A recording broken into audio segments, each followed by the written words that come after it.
everyone, I'm back with another scrapbook process video. This time I'm using Outfitters by Pink Paisley. I think this is another older collection. I'm not sure how old it is. But I only have the 6x6 paper pad with this collection and some of the embellishments. So I'm going to try to make the 6x6 pad work, and so far I like how that's looking. I like the matte paper on the right, the wood grain on the bottom, and so now I'm looking for a pattern to go in that top left area. And I took out the wood grain just because I thought maybe I'd want a bigger piece of it. It's really pretty, but I end up just using that plaid one there. I like the plaid one because my son is wearing a red sweatshirt in the photo, and that plaid has a little bit of red on it, but it's not bright red. It's just kind of a brownish red maybe. And it turns out it matches really well with the photo there. So that's 5x7. The bottom one is 4x6. I'm not sure what that one's cut to. Like I said, I just kind of cut my photos most of the time without measuring.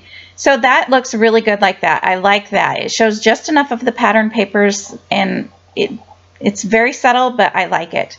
So I'm going to go ahead and mark where I want the papers to go so I can pick them up to ink them.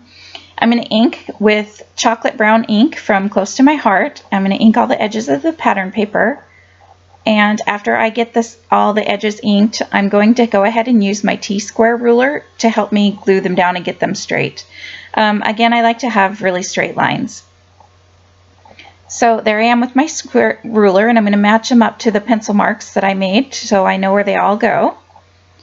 And going to get this one down. These are more photos of us at Wallowa Lake, and this is a really good one. This family picture, the 5x7, turned out really good. We're all looking at the camera. We're all smiling.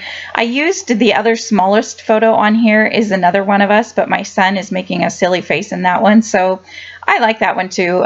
It's very rare that all 5 of us can take a picture without somebody doing something funny or silly, so when I get a nice one when we're all looking at the photo, I like to keep that one.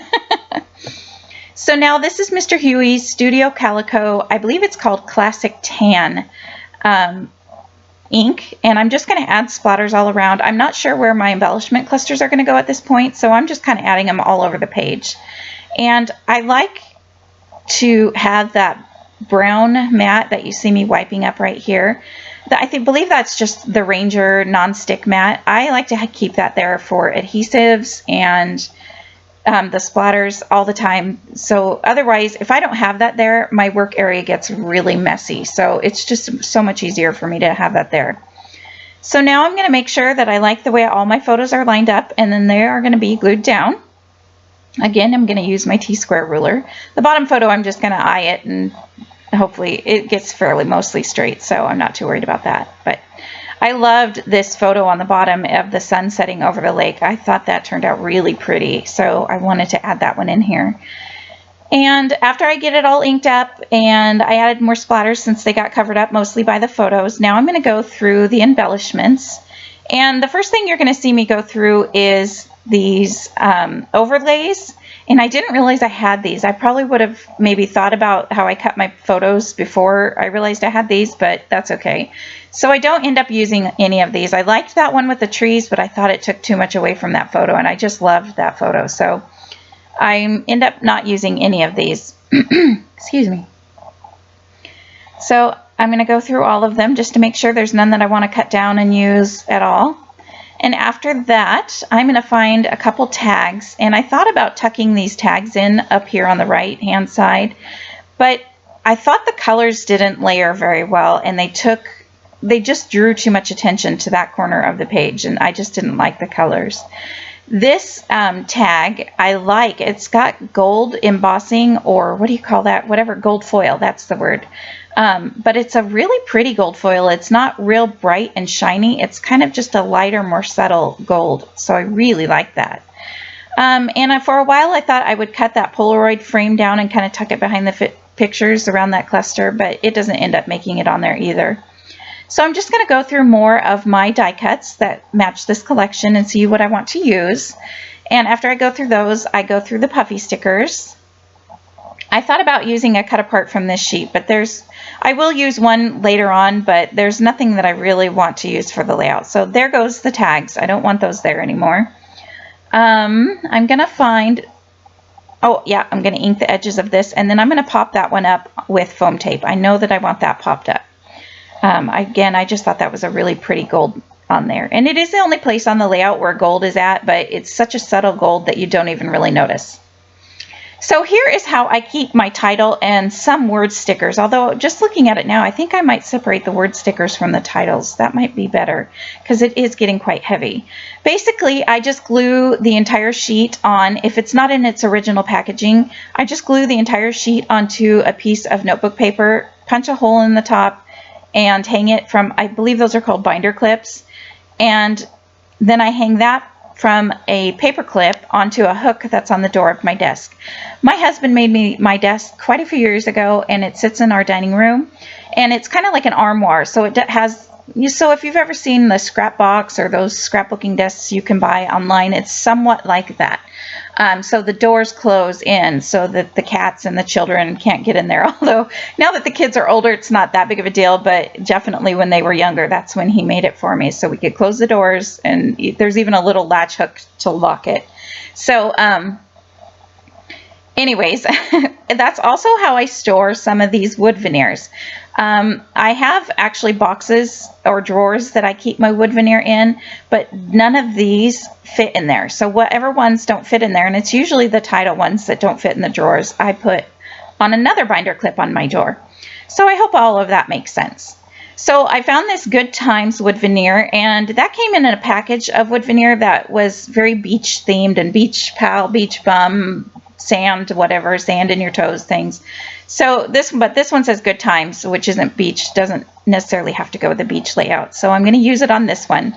I really like how the letter G of the Good Times fit in between the pattern, two different pattern papers. It went really well there.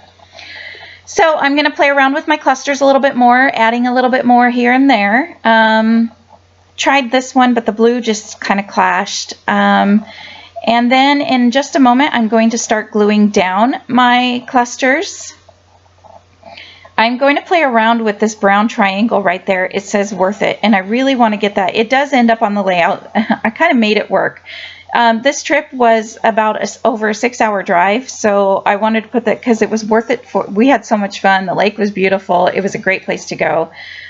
So I really liked how it said worth it. I'm going to do my best to get it on the layout. So this is Good Times. Going to get it down with my mono adhesive by Tombow. Going to get that glued down. Then I believe I glue that banner one kind of underneath it. Going to glue that puffy blue heart sticker there, and I'm going to add another one next to it. That's an orange circle, and it has a little bit darker of an orange heart in that circle. So, and then I'm going to work on another cluster. I tried adding something else to get that worth it up there, but it just doesn't work up there. It actually, that triangle will end up in the right cluster on the top right. But yeah, nothing else was working there. So I'm going to go ahead and start gluing the items down in this cluster here. And I'm going to eventually move that tag and switch it with the one on the right of the bottom photo. The reason is because it has, the one on the bottom right is like a map pattern, and it has an arrow pointing in.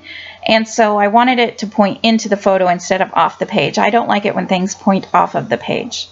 And now, since my title is wood veneer, I wanted to add some more wood veneer around the page just to kind of help draw your eye around the page. And that is a drawer that I keep my wood veneer in that you just saw. That one was my arrow drawers. So I found an arrow to go there. And I really like this layout. It's more on the simple side, but I really like how it turns out and how the clusters go. So here's where I'm going to realize, hey, that has the arrows, so I think I would like it better over here. So just going to swap those out really quick. I'm going to tuck that one behind the photo a little bit and add that blue circle puffy sticker. It says find your true north, I think, on it. And I don't really care what they say. It's a vacation type saying, so that works for me.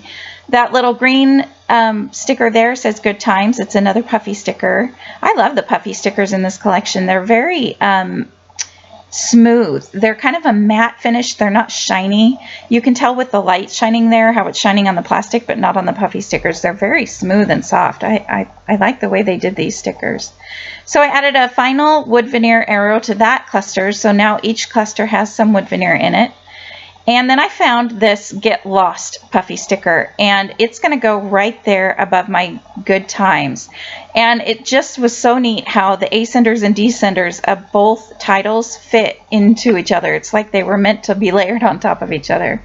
So that is where I'm going to put that Worth It triangle. Yep, I don't care if it works. I want it on there, and I think it looks good in the end anyway. So adding a few more splatters up there in the top right, because again, they all got covered up with everything. So I'm really liking how this is going now. The only thing that I'm going to find is there seems to be that trapped area of space above the photos and below the title. So I'm going to cut down this little piece of journaling, or excuse me, this little journaling tag to put in there. And these photos don't really need a bunch of journaling. We're out with Owl Lake. Everybody knows that. But it fills that gap really well. And I won't do my journaling on the camera because all you guys would see is my head. So I'm not going to do that on here, but I just write, oh, this is a great photo of us, something like that. So no big deal anyway. So this is how I keep my enamel dots. I keep them by color. I don't know who the manufacturers are. I just cut them up. If they come in if they come with like a collection, then I'll use them until I'm done with that collection, and then I'll cut them up and separate them. So I'm going to use a few brown arrow enamel stickers. That's almost too hard to say this early in the morning. I'm going to add some of those there, and then I'm going to add a white enamel heart sticker in the top right cluster, and I'm going to add a white enamel geotag sticker in the bottom right cluster. So, and that will pretty much finish my layout, and I love how this layout turned out for using just 6x6 photo papers. I encourage you to get your 6x6 papers out and do something with those and have a little fun. I hope you get some time to get scrappy this week. And I want to say thank you again for watching my videos. This is video number 3, it probably will be. I had some good feedback with the first video, so it's been fun. So I'm going to continue on this journey. And I appreciate everybody's information and input. So if you like the video, please hit the thumbs up and maybe even subscribe. I'm going to try to at least upload twice a week to start with, and we'll see where it goes from there. So again, thanks so much for taking the time out of your day to watch my video, and I hope you like the layout. I hope you guys get some time to get scrappy this week.